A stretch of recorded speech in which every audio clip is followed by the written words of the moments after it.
Morning student. Today topic is blood circulatory system. Blood circulatory system की क्यों need होती है अपन को? इसलिए नीड होती है ताकि अपन क्या कर सके, फूड और गैसीय एक्सचेंज का क्या कर सके, ट्रांसफ़र कर सके। गैसेज और फूड मटेरियल को ट्रांसफ़र कर सके। वेस्ट मटेरियल को भी अपन क्या कर सके, अवे फ्रॉम द सेल से दूर भेज सके। इसलिए अपन को पूरा सर्कुलेटरी सिस्टम की नीड होती है। तो क्या होता है, द नीड ऑफ द गैसीय exchange and food supply and can away from the excretory material. मतलब कि अपन को गैसीय एक्सचेंज और फूड सप्लाई के लिए सर्कुलेटरी सिस्टम की रिक्वायरमेंट होती है।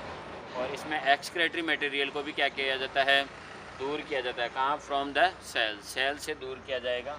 The environment this system is called the circulatory system. तो सर्कुलेटरी सिस्टम में क्या करते हैं, फूड मटेरियल, गैसीय फूड मटेरियल को सप्लाई की जाती है, और जो वेस्ट प्रोडक्ट होता है, एक्सक्रेटरी प्रोडक्ट होता है, उसको भी कैरी किया जाता है। जैसे ब्लड में से यूरिया को किडनी तक ले जाया जाता है, वो वाला function. Two type of circulatory system, first is open circulatory system and second is close circulatory system. Open में क्या होता है कि वेंस एब्सेंट होती है, आर्टरी वेंस वगैरह एब्सेंट होती है। और क्लोज में क्या होती है, आर्टरी और वेंस प्रेजेंट होती है। तो फर्स्ट है open circulatory system. In such system of the circulation a fluid circulated between the cells and tissue. इसमें जो फ्लूड होता है वो सेल और टिश्यू के अंदर ही रहता है। Did not flow the special close duct. इसमें कोई क्लोज डक्ट नहीं होती, मतलब आर्टरी और वेंस वगैरह नहीं होती है। Example of open circulatory system is Mollusca and insect. इनमें कोई आर्टरी और वेन नहीं होगी। देन आता है close circulatory system. Close circulatory system, in this system that transporting fluid flow in the close duct. इनमें जो फ्लूड होता है वो किसके थ्रू होगा, क्लोज डक्ट के थ्रू होगा, मतलब कि आर्टरी और वेन के थ्रू फ्लो होता है। एग्जाम्पल है रेबिट एंड ह्यूमन। अपने में डक्ट प्रेजेंट होती है, इट मीन्स आर्टरी और वेन प्रेजेंट होता है। देन आता है कंपोजिशन ऑफ ब्लड। ब्लड के कंपोजिशन की बात करें तो टू टाइप्स होता है, first is plasma and second is blood corpuscles. Blood corpuscles means होता है blood cells. Blood cells are three types, RBC, WBC and platelets. RBC another name is erythrocyte, WBC another name is leukocyte and platelets. Then आता है blood. Then blood. Blood is a fluid connective tissue. Blood होता है वो क्या होता है, एक connective tissue होता है। लेकिन कैसा कनेक्टिव टिश्यू होता है, फ्लूड वाला कनेक्टिव टिश्यू होता है। It is a viscous liquid. Viscous liquid का मतलब होता है कंसनट्रेट होता है। Which has the two part of plasma and blood carpals. इसके दो पार्ट होते हैं, first is plasma and second is blood cells, RBC, WBC, platelet. And human has the 5 litre of the blood inside. Human के अंदर जो blood होता है वो 5 लीटर होता है। Then plasma. Plasma is a fluid part of the blood is called plasma. Plasma होता है वो ब्लड का फ्लूड पार्ट होता है।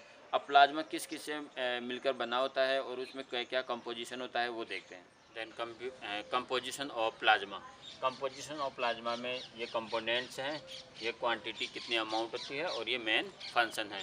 First water. वाटर होता है पूरे प्लाज्मा में 90% होता है। और वाटर का क्या फंक्शन होता है, regulation of the blood pressure. Blood pressure को वाटर ही कंटेन करता है।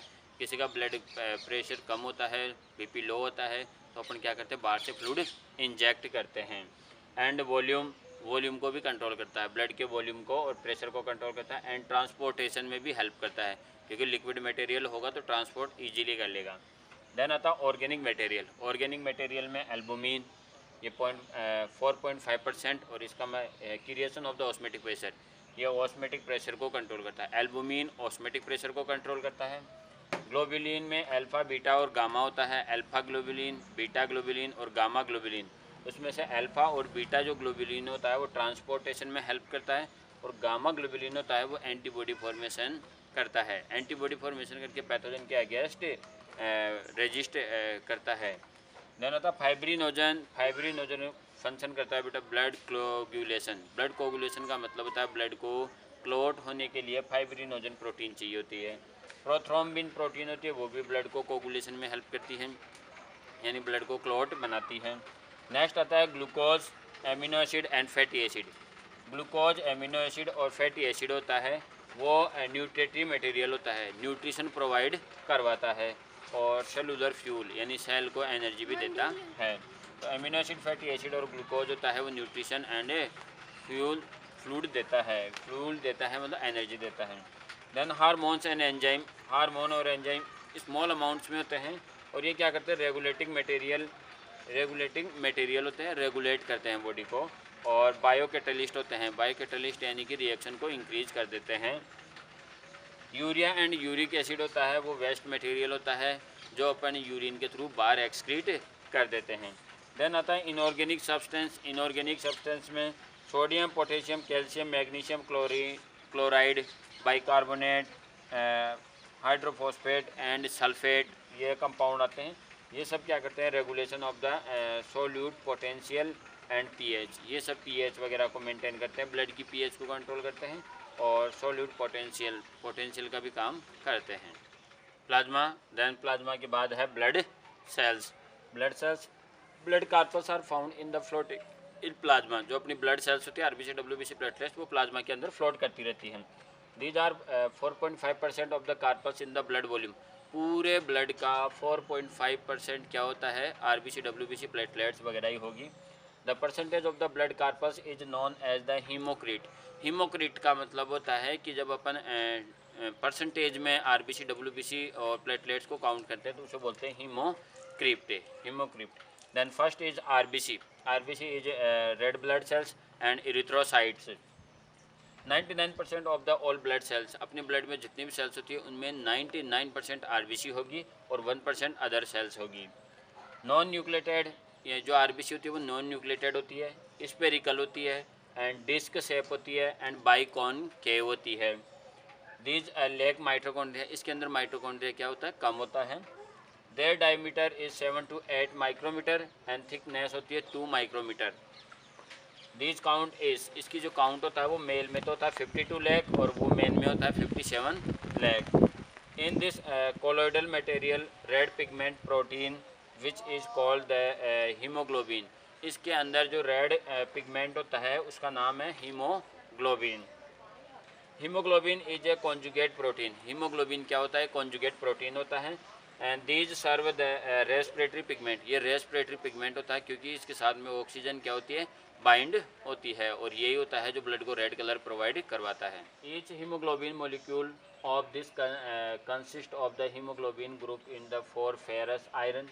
एक हीमोग्लोबिन जो मॉलिक्यूल होता है वो 4 आयरन से अटैच होता है और 4 पॉलीपेप्टाइड चेन से, 4 पॉलीपेप्टाइड और 4 आयरन से अटैच होता है।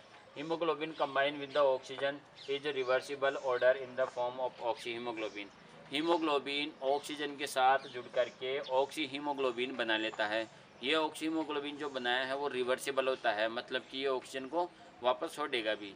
कैसे, जैसे अपन सांस लेते हैं तो लंग्स में हीमोग्लोबिन आया, वो हीमोग्लोबिन ऑक्सीजन के साथ में अटैच होकर ऑक्सी हीमोग्लोबिन बना लेता है। जब पूरी बॉडी में ले जाकर टिश्यू तक ले जाएगा तो वहाँ पे क्या करेगा, वो ऑक्सीजन को छोड़ देता है और वहाँ से क्या ले लेगा, CO2 ले लेता है। तो ऐसे ये इरिवर्सिबल जुड़ा होता है, मतलब कि ये वापस टूटने का काम भी करता है oxy haemoglobin. Then in human 15 gram per decilitre, जो आरबीसी होता है वो कितना है, 15 ग्राम पर हीमोग्लोबिन होता है वो होता है 15 ग्राम पर डेसीलीटर होता है। The red color of the blood is due to hemoglobin RBC। Haemoglobin का जो रेड कलर, आरबीसी का जो रेड कलर होता है वो हीमोग्लोबिन पिगमेंट के कारण होता है।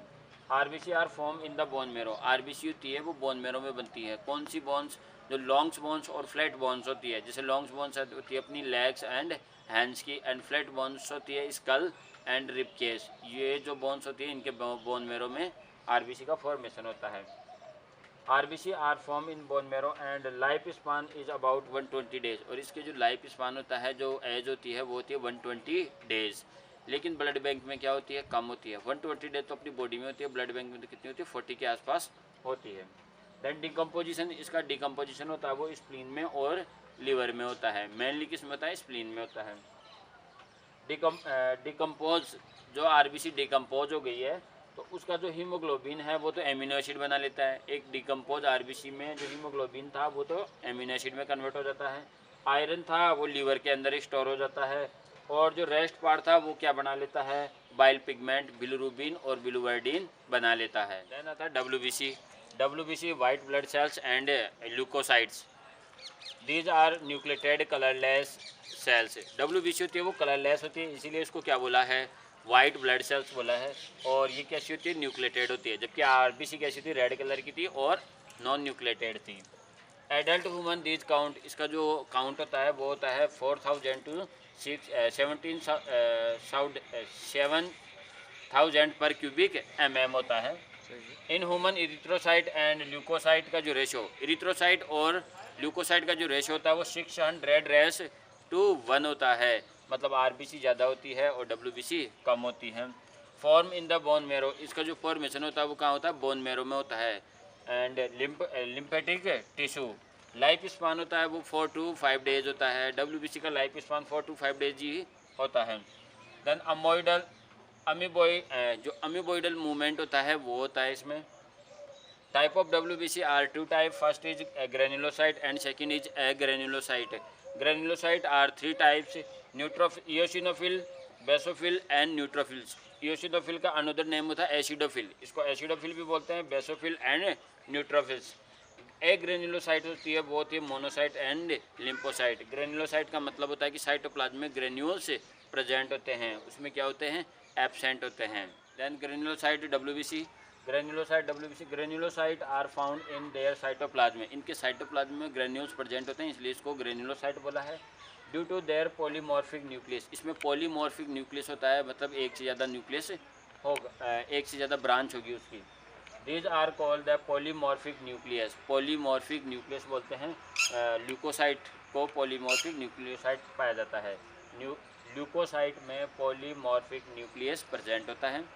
Then first is neutrophils, neutrophils को न्यूट्रोफिल्स नेम देते हैं, वो इसलिए देते हैं इसके स्टेन के बेस पर, क्योंकि ये एसिड डाई और बेसिक डाई दोनों से स्टेन होता है, तो दोनों से क्या हो जाएगा, न्यूट्रल हो जाएगा, इसीलिए इसको क्या नाम बोल दिया, neutrophils. Cytoplasm stain both the acidic and alkaline stain, दोनों से होता है एसिडिक एंड बेसिक से। गेट लाइट पर्पल कलर, और इसका जो कलर होता है साइटोप्लाज्म में वो कैसा होता है, पर्पल कलर होता है। न्यूक्लियस, इसका जो न्यूक्लियस होता है उसमें 2 to 7 लोब होते हैं, 2 से 7 तक लोब्स होते हैं, और इसके काउंट होते हैं वो 62% होते हैं। And function destroy the bacteria, और इसका फंक्शन होता है कि ये बैक्टीरिया को क्या करता है, डेस्ट्रॉय करता है। Can move across the cell membrane, ये सेल मेम्ब्रेन को अक्रॉस कर सकता है। इसमें ऐसी नेचर होती है जिसको बोलते हैं डाईपेडेसिस नेचर होती है। देन इयोसिनोफिल्स, न्यूट्रोफिल्स के बाद में है eosinophils. Cytoplasm which get the dark blue and pink, इसका साइटोप्लाज्म होता है वो डार्क ब्लू या पिंक कलर का होगा। विद एसिडिक डाई, इसमें एसिडिक डाई से स्टेन होता है जिसका नाम है इयोसिन, इसीलिए इसका नाम बना है। इयोसिनोफिल्स को एसिडोफिल्स भी बोलते हैं क्योंकि ये एसिडिक डाई से स्टेन होता है। These have the bilobes of nucleus, इसके न्यूक्लियस में बाइलोब्स होते हैं। Then increase in the number count during the parasitic and some anti allergic condition, ये जो अपने इयोसिनोफिल्स होता है वो या तो कोई पैरासाइटिक इन्फेक्शन हो तब इंक्रीज हो जाएगा, या फिर एलर्जी कंडीशन में भी क्या हो जाएगा, इंक्रीज हो जाता है। तो इयोसिनोफिल्स एलर्जी में इंक्रीज हो जाता है। Eosinophil count 2.5% of total leucocyte. Then आता है basophils, cytoplasm which get the deep blue stain with the basic dye, ये क्या होता है, बेसिक डाई से स्टेन होता है, इसीलिए इसका नाम बेसोफिल पड़ा है। तो कोई एक बेसिक डाई का नाम है जैसे मिथाइलिन ब्लू, ये क्या होती है, बेसिक डाई होती है। These produce histamine and heparin, ये हिस्टामीन और हिपेरिन को सीक्रेशन करती है। हिस्टामीन क्या करता है, जैसे अपने मधुमक्खी काटती है तो उस टाइम में क्या होता है, वेसोडाइलेशन कर देता है, मतलब ये सूजन होती है वो इसके कारण आती है, हिस्टामीन के कारण। हिपेरिन क्या करता है, नेचुरल एंटीकोगुलेंट होता है, ये अपनी ब्लड वेसल्स में ब्लड को जमने से रोकता है, तो वो हिपेरिन ही होता है जो ब्लड को जमने नहीं देता। These count 0.5% of the total leucocyte count, ये टोटल ल्यूकोसाइट काउंट का 0.5% होता है। एक ग्रेनुलोसाइट, ये थी ग्रेनुलोसाइट, ग्रेनुलोसाइट में अपने 3 आ गई थी, न्यूट्रोफिल्स, बेसोफिल एंड एसिडोफिल्स या इयोसिनोफिल्स। अब आती है नॉन ग्रेनुलोसाइट। एक granulocyte do not have the granules in cytoplasm, इसके साइटोप्लाज्म में ऐसे वाले ग्रेन्यूल्स नहीं होंगे। Nucleus is Oval and bean shape, इसका न्यूक्लियस है वो ओवल शेप होगा या बीन शेप होगा। इसकी साइज़ होती है वो 8 to 20 माइक्रोमीटर होती है। एग्रेनुलोसाइट्स में आती है, एग्रेनुलोसाइट्स में आती है मोनोसाइट्स। मोनोसाइट्स की साइज़ होती है 12 to 15 माइक्रोमीटर। शेप होती है bean shape. There are the phagocytic nature, ये फेगोसाइटिक नेचर की होती है, मतलब कि ये पैथोजन को खाने का काम करेगी। In this tissue the enlarge in the big size up to 80 micrometre, then these are called macrophage. जैसे ही ये टिश्यू में पैथोजन को मारने के लिए जाती है तो ये उससे पहले अपना एक बड़ा रूप फॉर्म कर लेती है, एक बड़ी साइज़ बन जाती है। उस बड़ी साइज़ को अपन बोलते हैं macrophage.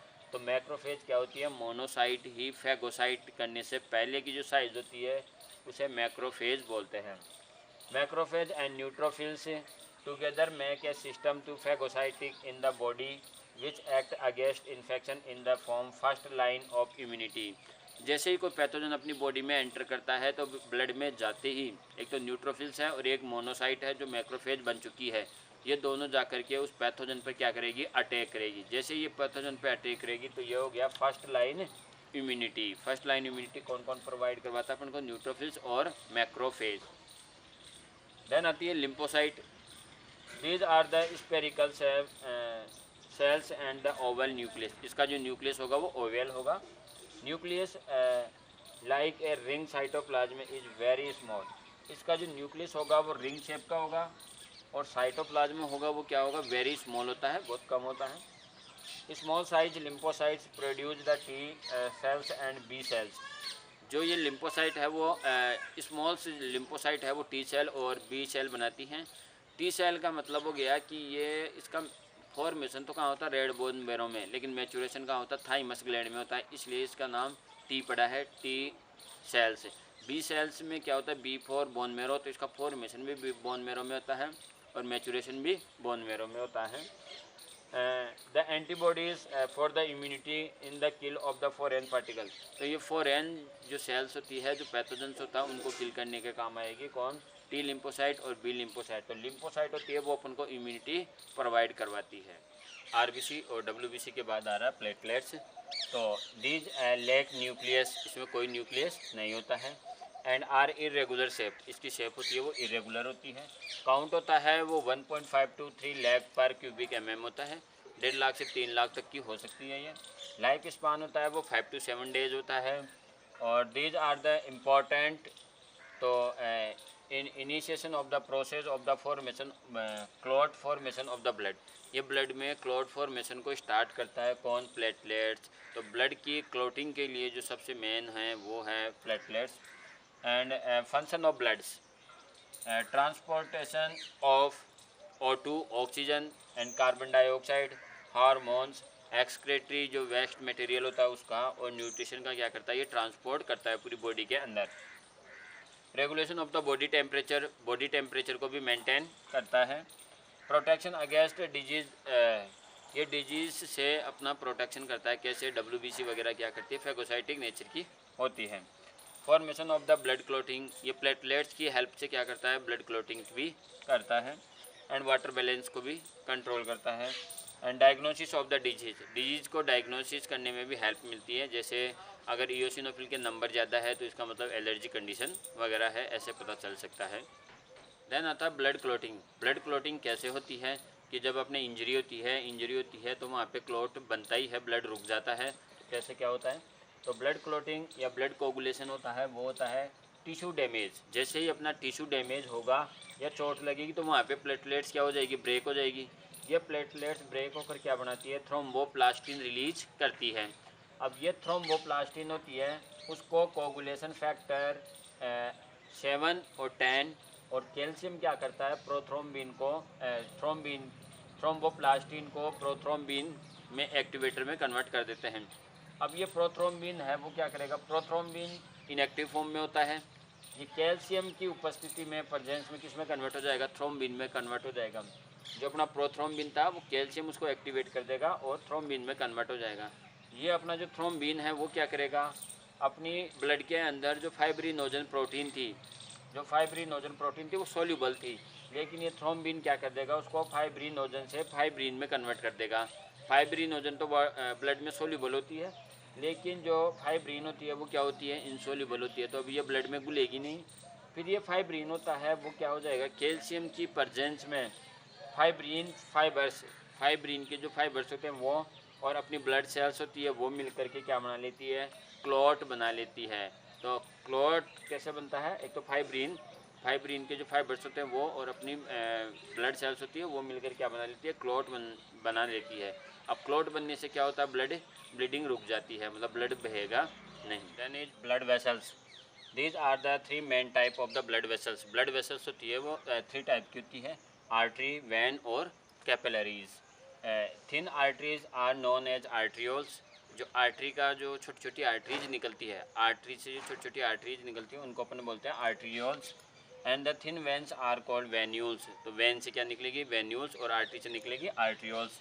The flow of the blood from heart is through the arteries. Heart से जो ब्लड का फ्लो होता है वो सबसे पहले आर्टरी, फिर आर्टरी से आर्ट्रियोल्स, फिर कैपिलरीज, फिर कैपिलरीज से वेन्यूल्स, वेन्यूल्स मिलकर क्या बनाएगी, वेंस बनाएगी। ऐसे होता है। These are the three layer of the wall of the arteries और वैन। आर्टरीज और वैन के ऊपर होती है वो थ्री लेयर होती है। First is tunica externa. ये क्या होती है, आउटर मोस्ट लेयर होती है, नॉन इलास्टिक कोलेजन से मिलकर बनी होती है। फाइबर्स आर प्रेजेंट होता है इसमें।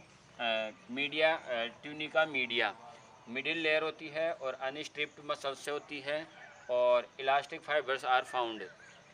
देन आती है ट्यूनिका एक्सटर्ना। ये क्या होती है, इनर मोस्ट लेयर होती है और मेड अप इस स्क्वेमस एपिथेलियम से मिलकर बनी होती है। इस स्क्वेमस एपिथेलियम को अपन बोलते हैं एंडोथीलियम बोलते हैं, क्योंकि सबसे इनर मोस्ट में है। आर्टरी किसे बोलते हैं, आर्टरी और arterioles. Veins which the carry blood from the heart to far palace. Heart से ब्लड को दूर ले जाने वाली को अपन आर्टरी और आर्ट्रियोल्स बोलते हैं। आर्टरीज का जो डायमीटर होता है वो क्या होता है, कम होता है।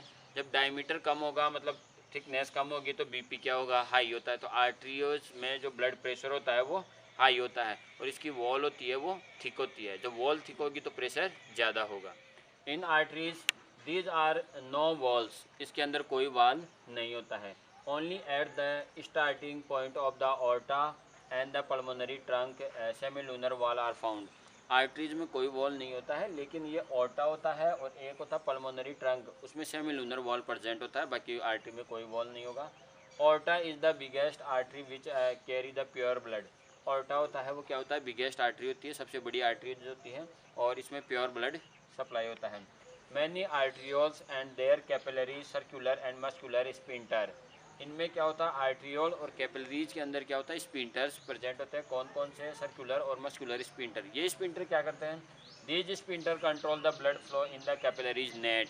कैपिलरी के अंदर जितना ब्लड होना चाहिए उतना ही जाने देता है, ज़्यादा ब्लड जाने नहीं देता है। तो कैपिलरीज वगैरह में जो ब्लड को कंट्रोल करता है वो करती है इनकी सर्कुलर और मस्कुलर जो स्पिंटर प्रेजेंट होती है वो कंट्रोल करती है।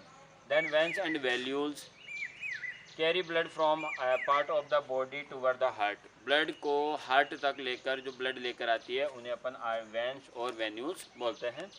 इसका डायमीटर होता है वो वाइड होता है एज कम्पेयर टू आर्टरी। इसके वॉल्स होते हैं वो थिन होते हैं। जब वॉल्स थिन होंगे तो प्रेशर क्या होगा, कम होगा। इसमें ब्लड प्रेशर होता है वो लो होता है। इसमें वॉल्स होते हैं वो प्रेजेंट होते हैं। इसमें वॉल्स प्रेजेंट होते हैं वो क्या करते हैं, बैक फ्लो को रोकते हैं। जैसे मान लो अपने नीचे से यहाँ से ब्लड को ऊपर लाने का काम कर रहा है, वो वेंस कर रही है, तो उसके अंदर वॉल होता है वो उसको वापस नीचे जाने से रोकता है। लेकिन जो लोग ज़्यादातर खड़े रहकर काम करते हैं उनमें वॉल्स क्या होते हैं, वीक हो जाते हैं। इस कारण ब्लड कहाँ रह जाता है, नीचे रह जाता है। तो पैरों की जो वेंस होती है वो क्या हो जाती है, फूल जाती है, स्वेल कर जाती है। प्री केवल एंड द पोस्ट केवल आर द बिगेस्ट वैन। ये दोनों सबसे बड़ी वेंस होती है।